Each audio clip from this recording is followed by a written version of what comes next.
If you've ever sneezed more than 5 times a week, call your doctor right now to see if Retardiax is right for you. Some people have had changes in behavior, hostility, symptoms of rabies, agitation, depression, suicidal thoughts and actions while taking Retardiax. Others have developed skin, lung, and heart cancer while taking Retardiax. More patients have reported uncontrollable sneezes and uncontrollable Fortnite dances in public and in dangerous places while taking or after taking Retardiax. If you develop these symptoms, stop taking Retardiax and call 911 immediately before the gangrene sets in. While the symptoms of Retardiax may be total organ failure, loss of vision, decapitation, falling off of the nose, legs, hair, and genitalia, heart attacks, and even death in 55% of participants. Talk to your doctor about the history of Retardiax and loss of genitalia while taking Retardiax. Some people will have allergic reactions and may die from taking Retardiax. If you notice swelling of the nose, face, mouth, throat, blood vessels, or genitalia, stop taking Retardiax and call a hearse immediately to come take you away in 10 to 15 minutes.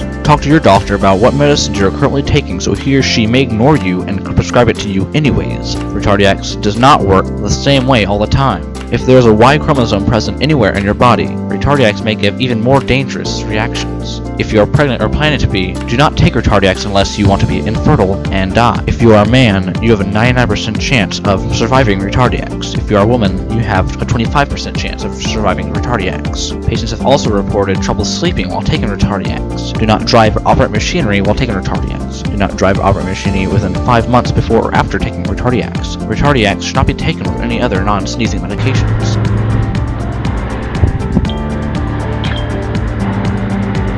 I really love Retardiaceous. It's a really good drug. It helps me cope with my diseases. Talk to your doctor today to find out if Retardiax is right for you.